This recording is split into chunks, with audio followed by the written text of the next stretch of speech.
merry gentlemen, let nothing you dismay.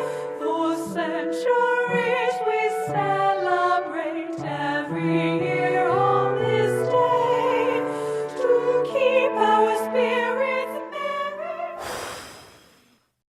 Yeah, I mean, absolutely. People have always sort of celebrated, huddled together in the darkness and waited for the days to lengthen, waited for the light to triumph over the darkness and that sort of thing. But I guess I'd just look at the tidings of comfort and joy and just ask, so tidings means news. So what is the news that's going to make me happy in the midst of the darkness? What news is giving me comfort and joy as Just I'm in a the celebration of, look, we've all come together. It's that time of year. Yeah. Let's, drink and eat and enjoy each other's company. And like how I end the last verse about, being good to each other as well.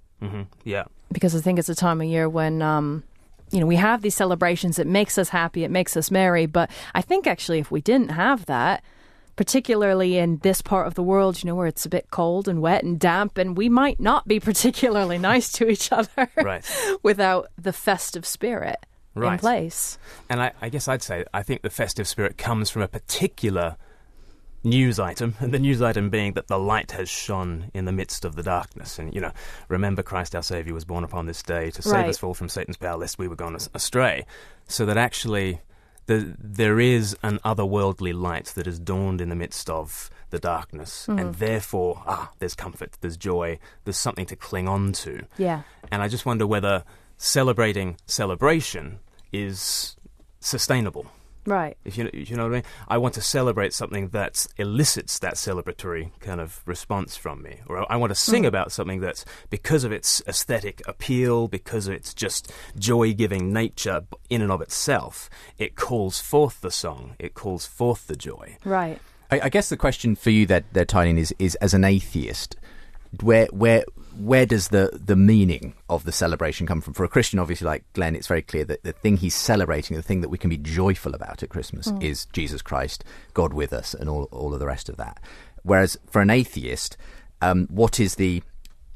I guess it's for me, and I don't mean to be critical here, but when I look at your songs, they feel Christmassy and they sound Christmassy, but it's a bit like like taking all the wrapping paper off a Christmas present, and inside you find, there's nothing actually there.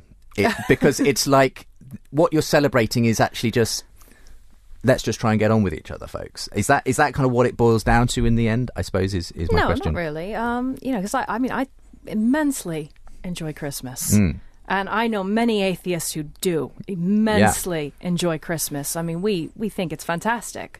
And, it's just, I guess that light that you're talking, I think for us it just comes from within, because as I've said a few times throughout promoting this album, it's not. How do I want to package this in a way that fits this format a little bit better? It's all right. You can be honest. You really can, and I can always edit this afterwards. She's been doing a predominantly atheist podcast. That's all right. We have plenty of atheists who listen to Unbelievable, and we're pretty thick-skinned on this program. You won't offend us. Please don't be worried. But for us, it's just, everything is what you make it. And if you don't put the effort in, then no, it's just going to be another day. Sure. And we got up and some people were celebrating, and let's go have a meal and go to bed. It's not anything other than a day off work. You've got to make it what it is. And Christmas doesn't just happen whether you're a Christian or an atheist or anything.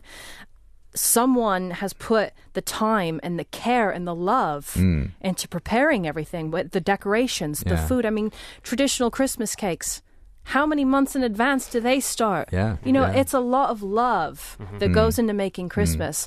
And, for us, the love, I think, is just love of our families, our friends. Before we go to a break, Glenn, do you want to come back on this, and we'll hopefully hear another song after a quick break? Yeah, I just guess what will call forth praise and joy and comfort for me is news of something beyond family, because while family is, from one angle, the greatest thing about Christmas, it's also the worst thing about Christmas. You know what I mean?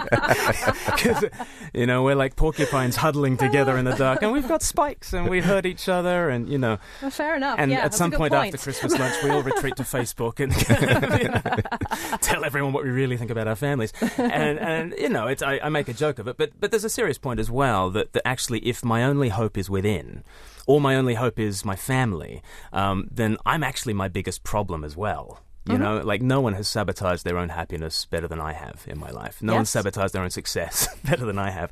I'm so frustrated. And then if you get too close to me, I'll sabotage your happiness and your success.